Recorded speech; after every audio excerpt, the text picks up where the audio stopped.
네, 여러분, 영상이 날아가서 또 다시 찍습니다. 네, 우선 여기 제가 이 수업 영상, 이 부분에 대해서 수업 영상을 따로 만들어 놨는데, 거기에서 조금 빠진 부분이 있어가지고, 그냥 간단하게 조금씩 짚어주면서 보충 설명을 하도록 할게요. 그래서 아마 이 영상은 그렇게 길지 않을 거예요. 네, 아무튼 보충 설명을 할게요.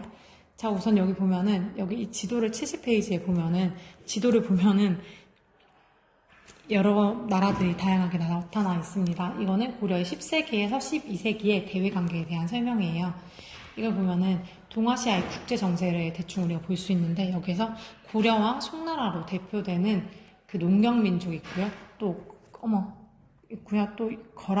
거란과 여진으로 대표되는 이러한 국방민족이 이렇게 있었습니다. 그리고 이 이후에 12세기에는 아니지만 이 이후에 나오는 몽골, 원나라도 이렇게 북방민족으로 등장을 하게 됩니다. 그러면 우리는 이렇게 보면은 여기 이 농경민족과 북방민족들이 서로 이렇게 교류가 아니라 적대시하고 있었다라는 사실을 알 수 있겠죠? 그러면 그 부분에 대해서 조금 더 자세하게 살펴보도록 할게요. 자, 우선 여기 북진정책과 송과의 교류를 보면은 후삼국을 통일한 고려는 거란을 견제하면서 고구려 계승의식을 내세워 북진 정책을 추진하였다라고 되어 있습니다. 이렇게 북진 정책을 추진했는데 태조 때부터 계속해서 이렇게 북진 정책을 추진했습니다.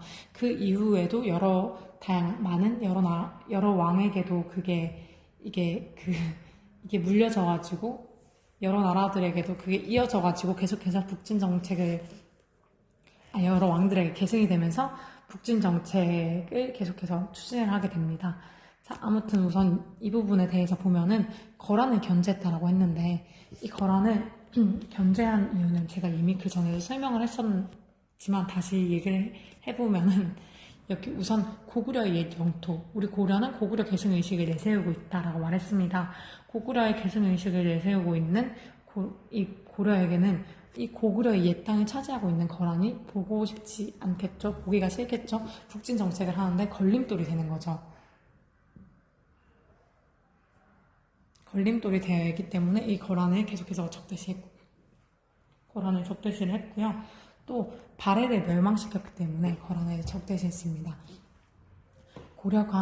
고려는 발해와 서로 이렇게 둘 다 고구려를 계승했다라는 의식을 가지고 있으면서 같은 민족이다, 한 민족이다라는 그런 동질의식을 가지고 있었는데, 그런 동질의식을 가지고 있던 같은 민족인 발해를 거란이 멸망시켰기 때문에 고려는 거란과 이렇게 서로 적대적인 그런 관계를 맺고 있었습니다. 자, 그러면은 우리가 이 북진 정책에 집중을 해가지고 먼저 살펴볼게요. 이 북방민족에 대한 고려 지배층의 대응에 대해서 한번 살펴보도록 할게요. 우선 초기에는 태조가 중심이 되어서 북진 정책을 실시했습니다. 이 북진 정책을 계속 추진했던 이유는 고구려 계승 의식을 가지고 있었기 때문이었죠. 우리는 고구려의 뒤를 이은 국가다라고 하는 고구려 계승 의식을 가지고 있었습니다. 그래서 이렇게 고구려 계승 의식을 가진 채로 북진 정책을 계속 추진을 하고 있었고, 또 이렇게 북진 정책을 하면서는 강건한 자주의식을 가지고 있었어요. 고구려 계승 의식과 함께 강건한 자주의식을 가지고 있어서 이러한 의식을 바탕으로 이 북방민족과 계속해서 항쟁을 했죠. 북방민족이 만약에 이렇게 밑으로 와가지고 북방민족이 압력을 가하더라도 고려는 계속해서 북진 정책을 추진하고 이 거란 북방민족에 대한 부정적인 그런 것들을 가지고 있으면서 그 국가와 대립을 하면서 계속 굳건하게 항쟁을 했습니다.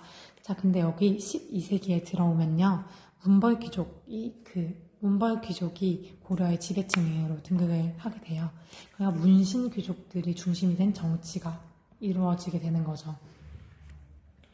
그래서 이 문벌 귀족들의 대표적인 사람으로는 이자겸이 있습니다.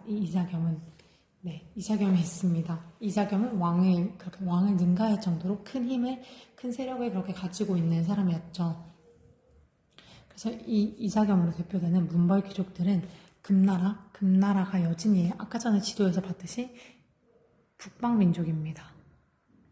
북방민족인 금국과 사대주의를 채택을 하게 돼요. 그러니까 군신관계를 맺게 되는 거죠. 이거 왜 있지? 네, 이렇게 금나라와 사대주의 관계를, 사대 관계를 채택을 하게 됩니다. 그러니까 금나라가 원래 처음에는 여진족으로 그냥 통일된 하나의 국가를 네, 네, 이렇게 여진이 원래 독립된 국가를 가지고 있지 않았어요. 독립된 국가가 아니라 그냥 자기들끼리 이렇게 살면서 그렇게 발달을 하지 못한 상태였는데 갑자기 이 금나라가 그러니까 이 여진족들이 그 자기들의 백성들을 그 여진족들이 갑자기 이렇게 통일 국가를 하나를 만들게 됩니다. 통일된 국가를 만들어가지고 통일 국가를 하나 만들어가지고 계속해서 이렇게 세력을 계속 이렇게 늘려가고 있었습니다. 세력을 강화시키고 있었어요. 그래가지고 이 이자겸으로 대표되는 문벌 귀족들은 이런 금나라의 사대 관계를 맺을 것을 요구하는 금나라의 그 요구를 들어주게 되는 거죠. 이렇게 군신 관계를 채택하게 되는 이 금의 요구를 수용하는 이유에 대해서도 제가 살펴봤었는데 거기에 대해서 다시 설명을 해보자면은 우선 이 문벌 귀족들은 자기들의 권력을 유지하기 위해서 이러한 금의 사대 주장의 사대 요구를 받아들였습니다. 왜냐면 자신들의 이 자기들의 정치적인 그 권력을 유지하려면은 나라가 안정적이어야 하니까요. 이미 안정된 상황이 계속해서 지속이 될 때 자기들의 그 권력을 유지할 수 있었기 때문에 이 문벌 귀족들은 금과의 사대주의를 채택을 하자라고 그렇게 주장을 합니다. 또 이미 금국이 강성했습니다. 옛날에는 그냥 엄청나게 작았기 때문에 힘이 없었기 때문에 우리를 섬기고 있었는데 이제 얘네가 갑자기 그렇게 힘이 세져가지고 요 나라를 그러니까 거란을 그렇게 멸망시키고 또 송나라까지 이렇게 좀 많이 공격을 하는 송나라까지도 그 자신들의 영향력을 미칠 만큼 거란과 송나라에게도 영향을 미칠 만큼 굉장히 강성해졌기 때문에 지금 우리가 어떻게 할 수 없다. 이 군신 관계를 맺지 않아서 만약에 뭐 전쟁이 일어나면 우리가 질 것이다. 우리는 뭐 어찌할 바가 없을 것이다. 라고 그렇게 주장을 해가지고 결국 금나라에 이렇게 사대주의를 채택을 하게 됩니다. 그리고 13세기를 보면은 13세기는 몽골의 침입이 일어나요. 고려로 침입을 하게 됩니다. 이 몽골은 원나라라고 불려요. 그래서 우리가 나중에 원간섭기에 대해서 또 나중에 따로 배울 거기 때문에 여기에서는 자세하게 설명은 하지 않을게요. 자, 아무튼 이렇게 몽골의 침입이 일어났을 때는 이 당시에는 무신정권 시기였어요. 우리가 무신정권을 아직 안 배웠네요. 근데 안 배웠지만 무신정권도 뒤에 배울 거예요. 아무튼 이렇게 처음에 이렇게 있던 문벌 귀족들을 몰아내고 무신들이 이렇게 자기들이 정치적인 권력을 차지하게 된 상황입니다. 그래서 무신정권기에는 몽골이 침입을 했어요. 이렇게 몽골이 침입을 했을 때 무신정권은 계속해서 끊임없이 항쟁을 했습니다. 네, 몽골이 아무리 공격을 해와도 계속해서 항쟁을 했어요. 이때 원래 수도였던 개경에서 이렇게 강화도로 수도를 천도할 정도로 수도를 천도하면서까지도 이렇게 계속 항쟁의 결의를 계속 보이고 있었습니다. 결의를 그렇게 고수를 하고 있었습니다. 그래서 우리는 초기와 12세기, 13세기를 한번 살펴봤어요. 그래서 우리는 이것을 통해 가지고 이때 지배층의 체질에 따라서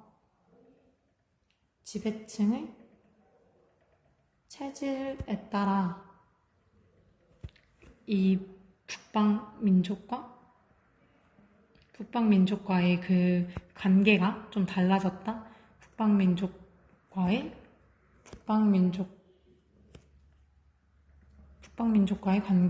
관계에도 변화가 있었습니다. 네, 이렇게 변화가 있었다라는 걸 알 수가 있어요. 그래서 이 사람들의 지배층이 어떤 체질이냐, 어떤 사상을 가지고 있는 어떤 것들을 중심으로 하는 그런 사람이냐에 따라서 그리고 또 이 사람들의 이해관계, 이해관계에 따라서 이렇게 북방민족과의 관계에서도 변화가 있었습니다. 자, 그러면 우리 이번에는 북방민족 중에서도 아까 전에 거란과 그렇게 굉장히 부정적인, 안 좋은 대립적인 관계를 가지고 있었다라고 했는데 그런 거란에 대한 배척 정책을 한번 살펴볼게요. 우선 태조 때를 보면은 태조 때 거란이 굉장히 크게 성장을 했어요. 그래가지고 거란이 크게 성장을 해가지고 발해를 멸망시키고요. 발해를 멸망을 시키고 또 발해를 멸망시킨 뒤에 고려에 압박을 하기도 합니다. 고려에 이렇게 압박을 하기도 하고 또 이렇게 하지만 어쨌든 고려와 자기는 교류를 하고 싶은데 고려는 계속해서 배척을 하고 있는 배척 정책을 실시하고 있어가지고 거란이 여기에 사신을 보내기도 해요. 사신과 낙타를 이렇게 보내기도 합니다. 교류를 위해서 이렇게 보내는데 이때 이때 태조는 사신을 유배 보내고 또 낙타는 만부교에서 굶어 죽게 합니다. 만부교에서. 네, 그래가지고 굉장히 이렇게 발해가 아니라 이렇게 거란에 대해서 거란을 굉장히 적대시하고 있었다라는 것을 우리가 알 수 있죠. 이렇게 아무리 이렇게 북방민족이 고려를 압박하고 아니면 이렇게 회유를 하려고 해도 계속해서 이때는 거란을 적대시하고 있었다. 거란에 대한 배척 정책을 실시하고 있었다라는 것을 알 수 있습니다. 그리고 계속해서 이렇게 거란을 적대시하면서 북진 정책을 계속 실시했기 때문에 북진 정책을 실시해서 청천강까지 국경을 이렇게 확대를 하게 됩니다. 네, 아무튼 이렇게 태조 때 그렇게 하게 되고요. 그 다음에 정종에 대해서 살펴볼게요. 정종은 북방을 개척을 위해서 서경으로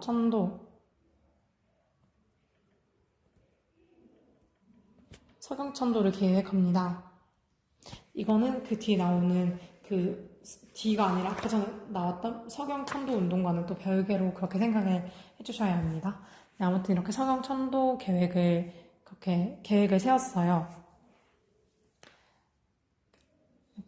그렇게 하고 또 여기 북방민족에 대해서 계속해서 이렇게 배척을 하는 그런 정치를 계속하고 있어가지고 배척 정책을 하는데 이때는 청천강을 넘어서 압록강 사이에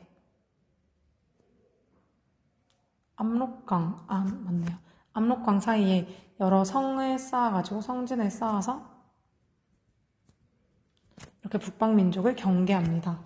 배척 정책을 계속했다라는 걸 알 수 있죠.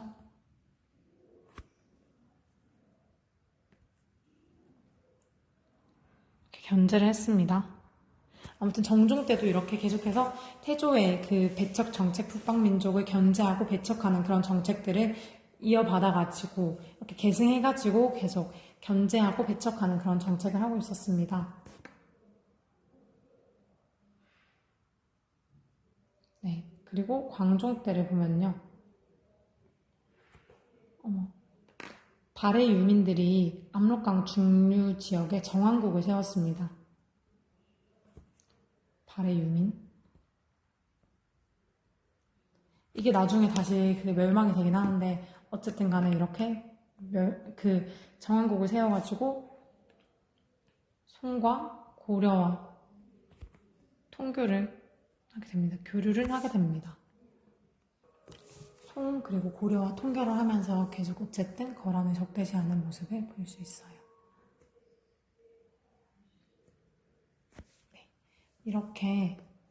네, 이렇게 조금 같이 살펴봤고요.